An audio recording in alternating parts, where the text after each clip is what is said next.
Farm for Profit Podcast. Take a listen, have a blast. Farm for Profit Podcast. Learn about farming while having a laugh. Farm for Profit Podcast. All right, it's time to learn what's working in agriculture. Happy to bring back a friend, familiar face to the podcast, Don Shilton here.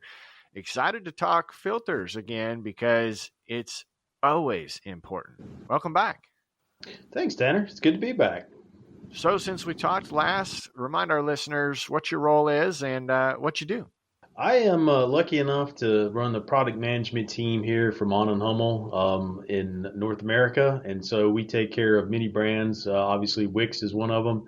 And WIX is one of our house brands that we maintain all the new parts for, all the stuff that's in the line that we have today, what we put in the catalog, what the prices are, all that fun stuff. We get to take care of that in my group here. How long have you been with the company? That's a good question. I think this is 25 years now for me. So I used to have a whole full head of hair when I started, and between work and marriage and children, it takes a toll on you. I get it. And WIX has been around a lot longer than 25 years themselves, right? Yeah, so the company started in 1939. So it has been in the Gastonia area basically ever since inception. It was one of those companies that became an offshoot of another thing. So there was a lot of cotton mills in this area, and the waste product that came out of the cotton mills is what became the first filter media. So that's why the company basically was located here. So they took something that was totally useless and turned it into something useful for all of our machines and trucks and tractors that we use today. Yeah, and I imagine because of our previous conversations, there's a lot more technology in filters today than the way that started off, like you said, in the beginning. Absolutely. That's one of the beauties of being with Mon and Hummel. They are able to have some really smart people in Germany that can 3D model the actual filter media nowadays. Instead of just shoving some old waste cotton in a can, they can actually design exactly the layers and the different microns and whatnot that they're trying to capture based on the different types of materials that they can use. So it's a lot of science and a lot of technology that go into these products today, even though they may look kind of similar from one to the other sometimes. Yeah, that's a good point. And obviously that research is imperative to making sure that WIX stays as the gold standard in filtration. Now it's top of mind for all of our listeners with the tariff and trade discussions going on. How's that affected your business? Like pretty much everybody else, it's pretty much chaotic. To be honest, it's a lot of, I think we all learn whatever the Twitter machine is telling us. So what's going on? Like a lot of businesses, we're having to react. I mean, the good news is we have two major facilities in the United States as far as factories, one for heavy duty, one for passenger car. So we do have that ability that a lot of folks do not have. So that's good that we have that option. And then, we do have, I think, 79, 80 different plants in Man and Hummel around the globe. So we have some stuff in different countries that we bring in. So we've had to look at what's the right place for this part. Where should we get it? Future state. What can we do to reduce impact? So it all boils down to, we don't want to upset customers with price increases or anything like that. We want to avoid that as much as possible. So we're trying to shift as much stuff as possible in our world. Well, we know our listeners are paying more attention to it now than they ever have. We've been seeing social media posts about, do you really need the OEM logo on the filter box, or can we find an affordable and reliable route to go? Talk about how WIX makes sure that they are both those, affordable and reliable.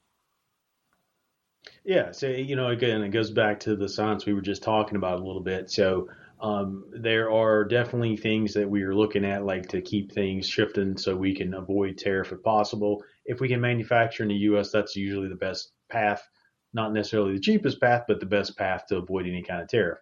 And as the fluid situation goes along, we'll see how that rolls out.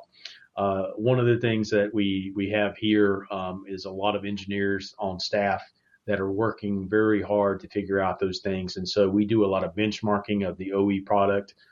We are the OE on a lot of applications as well, so that helps. So sometimes when you buy a WIX filter, it may look exactly like the John Deere that you just pulled out of the box. So we have those kind of things going as well. But getting back to the benchmark, so we look when we're not the OE, we look at what the OE is doing.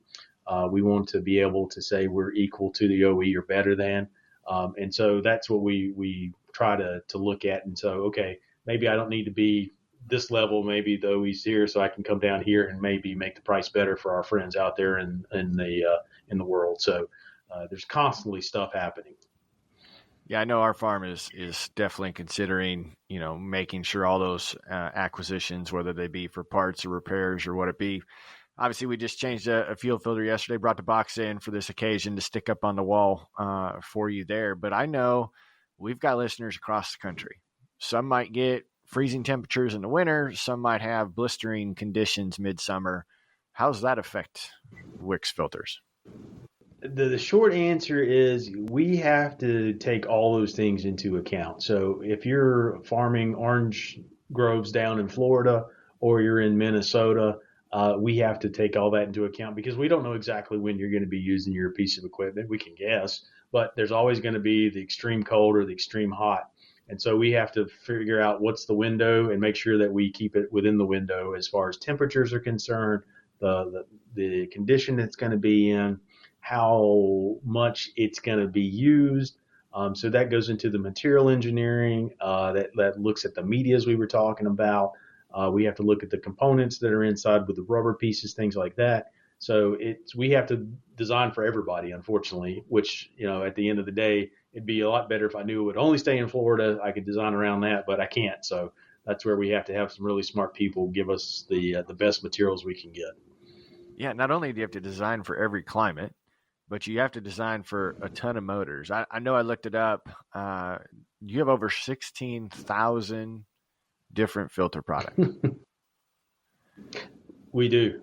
And we say around here from lawnmowers to locomotives is pretty much what we have to cover. So from everything from a little push mower all the way up to the big diesel electric motor train that's going down the tracks, we have to cover those things. So yeah, we have tons and tons and tons of applications, hundreds and hundreds of thousands of applications for those 16,000 parts. So hopefully we have exactly what you need, but we always, as we go along, find stuff that we need to add to the catalog and keeps our friends busy here in the team. Yeah, this conversation was important to us because we wanted to remind our audience. We've heard a couple of stories from some listeners and from some folks in the neighborhood here that because of the heightened interest in saving money and making sure we pay attention to our bottom line, we've been getting a couple of stories of folks that have ordered filters from Amazon, usually branded with the OEM, comes and shows up. And a couple of times we've had blown up motors as a result because the material was not spec'd properly used into those filters. That's why I think if we can, Amazon is convenient. Use them for a lot of things. But what about a filter is important for a farmer to make sure that they choose something that's reliable and will keep their engine protected? I think the important thing to remember, and I'm with you, I love Amazon too. My wife does as well. It's convenient, and unfortunately, I think a lot of people play on that. And, if you really look at some of the stuff that's on Amazon, it may look exactly like the OE part. It may look exactly like that WIX filter. But as you start to look close, you may see exactly, who's selling it and where it's from and all these kind of things. And I don't want to pick on anybody, but, there's a lot of Chinese knockoffs, let's call it, that are on Amazon. And they look perfectly. But, we've tested these things time and time again, and it's not going to be at the specifications that you're wanting. The efficiencies are not going to be there. The capacities aren't going to be there. The filter.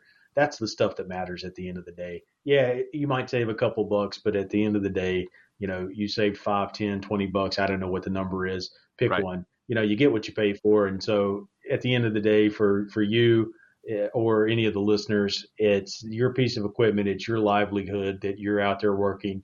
And is that what you really wanted to bank on, that you were able to save a few bucks? I get it. We're all in the same situation. We're all trying to save money where we can right now with inflation and the things that are going on. but you just, as my father used to say, you get what you pay for. Yeah. And we know in agriculture, there's very little time in season for maintenance work, very little time sometimes on the shoulder seasons to make sure that things get serviced as properly as we'd like to. So it's nice to know that you can trust a filter brand, get that part taken care of, get back into the field, and not have that be an issue down the road. So remind our listeners how they can find and purchase WIX products. It's through a dealer network, correct? Correct. So it's been that way for as long as I've been here and long before I was here. So we always sell through our dealers. So you can the easiest way to figure it out is just go on to wixfilters.com, look where to buy. You can easily see exactly where it is. I mean, it's all the mom and pop part stores in the world, all the way up to the big boys like O'Reilly's. You'll find it on there. So it's whatever's convenient for you. Yeah, there are places online that sell WIX filters. Just again, be careful what you're buying and make sure it's a genuine WIX product. Yeah, we're very fortunate. The feed yard's right on a distribution path. So we actually get ours delivered when we order, which is super handy. You place the order in the morning and usually Awesome. by 10, 11 o'clock, it's sitting there on the shop table. We can get back to work. So really appreciate you again taking the time, Don, to revitalize the importance of making sure that there are some places to cut corners and there's other places to choose reliable products. And also for your support of farmers across the U.S. and across the world, and for supporting Farm for Profit. We appreciate it, and thank you very much for the time, and thanks for the support, and good talking with you, Tanner.